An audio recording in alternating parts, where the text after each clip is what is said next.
इतना कहकर वह डाकू एक दूसरी चिट्ठी लिखकर उसकी चिट्ठी से बदल देता है। सुबह होने से पहले वह सारे डाकू वहाँ से चले जाते हैं।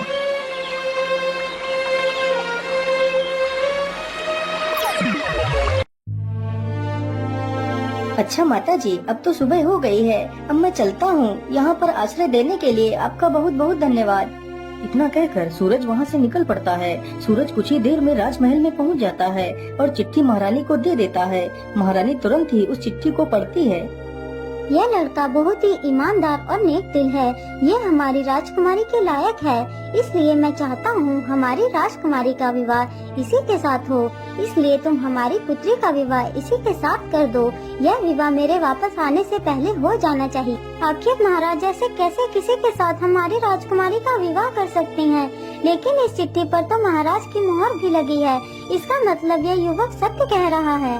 इतना सोचकर महारानी ने अपनी पुत्री का विवाह सूरज के साथ कर दिया। कुछ दिनों बाद जब राजा वापस लौट कर आया तो उसे पता चला कि उसकी पुत्री का विवाह उसी युवक के साथ हो गया है। यह सुनकर राजा गुस्से से आग बबूला हो गया। नहीं नहीं महारानी जी, ये तुमने क्या कर दिया? तुम जल्दी से जाओ और मुझे वह पत्र दिखाओ जो मैंने तुम्हें भेजा था। महारानी जल्दी से राजा को वो पत्र दिखाती है तो राजा पत्र में कुछ और ही लिखा पाता है। अरे सैनिकों, जल्दी से जाओ और सूरज को हमारे सामने पेश करो। सैनिक तुरंत जाते हैं और सूरज को लेकर आ जाते हैं। अरे युवक, तुमने छल करके मेरी पुत्री से विवाह तो कर लिया, लेकिन मैं तुम्हें अपना दामाद स्वीकार नहीं करता। लेकिन महाराज, मैंने तो आपके साथ कोई छल नहीं किया है। अरे मूर्ख, तू मेरे साथ भी छल करना चाहता है, लेकिन मैं तुझे अपना दामाद स्वीकार नहीं करता। हाँ, मैं तुझे एक शर्त पर ही अपना दामाद स्वीकार कर सकता हूँ। बोलिए महाराज, आपकी क्या शर्त है? अरे युवक, यदि तुम मुझे शैतान के 2 सोने के बाल लाकर दे दो तो मैं तुम्हें अपना दामाद स्वीकार कर तुम्हें अपना सारा राज्य सौंप दूंगा। यदि बाल लेकर नहीं आए तो मैं तुम्हें फांसी पर चढ़ा दूंगा। ठीक है महाराज, मैं अपनी पूरी कोशिश करूंगा। इतना कहकर सूरज एक घोड़े पर सवार होकर वहाँ से निकल पड़ता है।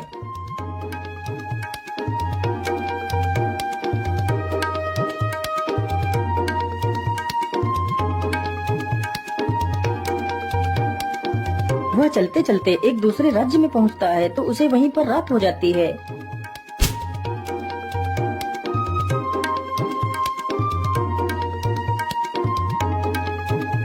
अरे सैनिक भाई, मैं एक परदेशी हूँ और आज रात मैं आपके यहाँ रुकना चाहता हूँ। सैनिक तुरंत ही सूरज को राजा के पास ले जाते हैं। लेकिन बेटा, तुम शैतान के बाल लेने के लिए तो निकल पड़े। क्या तुम्हें पता भी है वह शैतान कहाँ रहता है? महाराज, मैं सब कुछ जानता हूँ। अच्छा, यदि तुम सब कुछ जानते हो तो क्या तुम यह भी जानते हो कि हमारे राज्य का सबसे बड़ा कुआं सूख क्यों गया, जबकि उसमें सबसे मीठा पानी निकलता था? हाँ महाराज, मैं यह भी जानता हूँ कि आपका मीठे पानी का कुआं क्यों सूख गया है। तो फिर मुझे जल्दी से बताओ, वह कुआं क्यों सूख गया है? यदि तुमने मुझे उसके सूखने का कारण बता दिया तो मैं तुम्हें सोने चांदी से तौल दूंगा। लेकिन महाराज, मैं इसका जवाब आपको अभी नहीं दे सकता। मैं इसका जवाब वापस आकर दूंगा।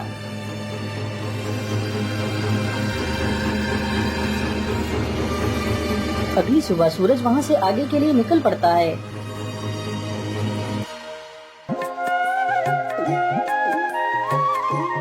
वह चलते चलते एक बड़ी सी नदी के पास पहुँचता है। ओहो, रास्ते में तो इतनी बड़ी नदी पड़ गई है, लेकिन मैं इसे पार कैसे करूं? तभी देखता है कि एक व्यक्ति नाव लेकर उसकी तरफ चला आ रहा है।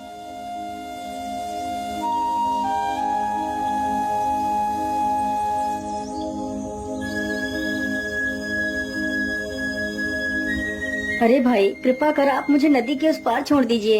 हाँ हाँ, क्यों नहीं, मैं आपको नदी के उस पार छोड़ दूंगा, लेकिन उससे पहले तुम्हें मेरे एक सवाल का जवाब देना होगा। ठीक है भैया, पूछिए, तुम क्या पूछना चाहते हो? मेरा सवाल ये है कि मुझे इस काम से स्वतंत्रता कब मिलेगी? अरे भाई, मैं तुम्हें वचन देता हूँ कि तुम्हारे इस सवाल का जवाब मैं जरूर दूंगा, लेकिन अभी नहीं, तुम्हें मेरे वापस आने तक इंतजार करना होगा। इतना सुनकर वह नाविक सूरज को नाव पर बिठा लेता है और उसे नदी पार करा देता है। वह जल्दी से नाव से नीचे उतरता है और वहाँ से चला जाता है।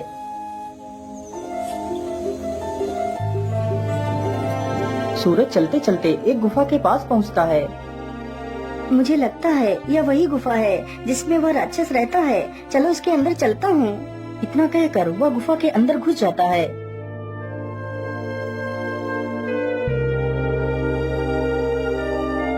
अरे कौन हो तुम और तुम इस गुफा में क्या लेने आए हो? माता जी, मेरा नाम सूरज है। मैं बहुत परेशानी में हूँ, मेरी सहायता कीजिए माता। फिर वह अपनी सारी कहानी उस राक्षसनी से बताता है। वह राक्षसनी उस शैतान की माँ थी जिसके 2 सोने के बाल सूरज लेने के लिए उस गुफा में गया था। माता जी, यदि मैं 2 सोने के बाल लेकर नहीं गया तो राजा मुझे सूली पर चढ़ा देगा। उसकी ये सारी बातें सुनकर उस राक्षसी को उस पर दया आ जाती है। ठीक है बेटा, मैं तुम्हें उस शैतान के 2 बाल दे दूंगी। माता जी, यदि आप बुरा न माने तो मैं आपसे 2 सवालों के जवाब जानना चाहता हूँ। ठीक है बेटा, पूछो तुम मुझसे क्या पूछना चाहते हो। फिर सूरज वही दोनों सवाल पूछता है कि वह कुआं क्यों सूखा और उस नाविक को स्वतंत्रता कब मिलेगी। बेटा, इन सवालों के जवाब तो मैं भी नहीं दे सकती, इनके जवाब तुम्हें मेरा बेटा ही दे सकता है। तुम ऐसा करो, मैं तुम्हें एक चींटी बना देती हूँ और तुम यहीं कहीं पर छिप जाना। यदि मेरे बेटे ने तुम्हें देख लिया तो वह तुम्हें नुकसान भी पहुँचा सकता है। इतना कहकर वह बूढ़ी डायन उसे एक चींटी बना देती है। वह चींटी चुपचाप जाकर एक स्थान पर छिप जाती है। तभी कुछ ही देर में वह राक्षस भी आ जाता है। मनुष्य की दुर्गंध, अरे ये मनुष्य कहाँ है? कहाँ है वह मनुष्य? अरे बेटा, तुम किस मनुष्य की बात कर रहे हो? यहाँ पर तो कोई भी मनुष्य नहीं है। लेकिन माँ, मुझे तो यहाँ पर बहुत जोर जोर से किसी मनुष्य की दुर्गंध आ रही है।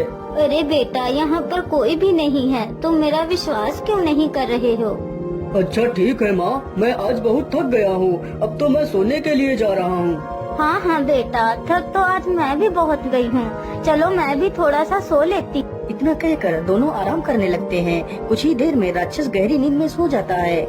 मुझे लगता है अब ये गहरी नींद में सो गया है, अब यही अच्छा मौका है बाल उखाड़ने का। वह डायन जल्दी से शैतान का एक बाल उखाड़ लेती है। अरे माँ, ये तू क्या कर रही है? तू मेरे बाल क्यों उखाड़ रही है? अरे बेटा, मैं बहुत डर गई थी, मैंने बड़ा ही बुरा सपना देख लिया था। ओहो माँ, तूने ऐसा क्या सपना देख लिया जो तू इतना डर गई है?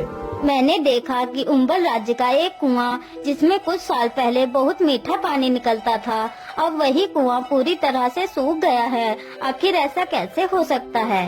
अरे माँ, तो इसमें इतना परेशान होने की क्या जरूरत है? वह कुआं इसलिए सूखा है क्योंकि उसमें एक बड़ा सा पत्थर पड़ा है और उस पत्थर के नीचे एक बड़ा सा मेढक है। यदि उस मेढक को बाहर निकाल दिया जाए तो वह कुआं फिर से मीठे पानी से भर जाएगा। इतना कहकर वह शैतान फिर से सो जाता है। जब वह शैतान फिर से गहरी निद्रा में चला जाता है तो वह डायन फिर से उसका एक बाल उखाड़ लेती है। ओए होए माँ, तूने तो मुझे मार ही डाला, अब तुझे क्या हुआ? अब तूने कौन सा सपना देख लिया? अब तो मैंने और भी बुरा सपना देखा।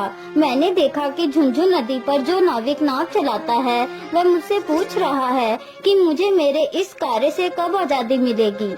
अरे माँ, वह नाविक मूर्ख है। यदि वह अपना चप्पू किसी दूसरे आदमी के हाथ में थमा दे तो उसे इस कार्य से छुटकारा मिल जाएगा। लेकिन माँ, अब तू कोई दूसरा सपना मत देखना।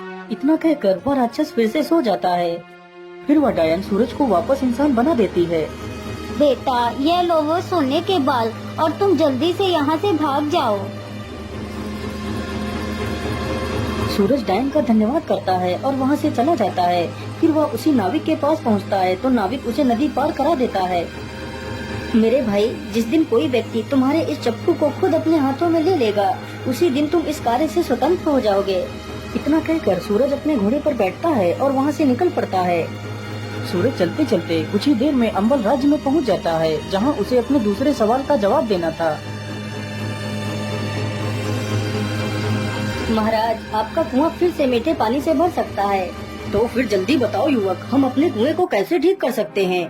महाराज, आपके कुएं में एक बड़ा सा पत्थर पड़ा है और उसी पत्थर के नीचे एक बड़ा सा मेढक है।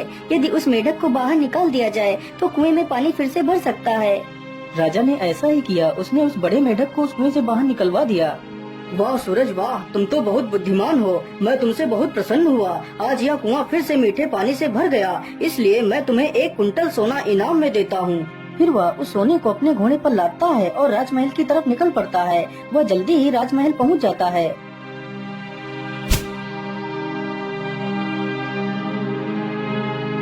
ये लीजिए महाराज, मैं आपके लिए शैतान के बाल लेकर आ गया हूँ। अच्छा ठीक है, लेकिन तुम इन दोनों थैलों में क्या लेकर आए हो? महाराज, इसके अंदर सोना है। सूरज जल्दी से उन दोनों थैलों को राजा के सामने ही खोल देता है। इतना सारा सोना देखकर राजा हैरान हो जाता है। अरे इतना सारा सोना, लेकिन इतना सारा सोना तुम्हें कहाँ से मिला है? महाराज, मुझे यह सारा सोना झुनझुन नदी के उस पार पहाड़ियों से मिला है। वहाँ पर बहुत सारा सोना पड़ा है। मैं जितना भी सोना वहाँ से ला सकता था उतना ही लेकर आया हूँ। अच्छा, तो क्या मैं भी वहाँ से सोना ला सकता हूँ? हाँ हाँ महाराज, क्यों नहीं। जब आप झुनझुन नदी के पास पहुँच जाना तो तुम्हें एक नाविक मिलेगा।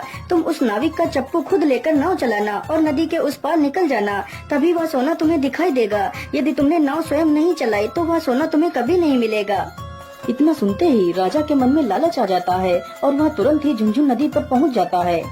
अरे ओ नाविक, जल्दी से इधर आ, मुझे नदी के उस पार जाना है।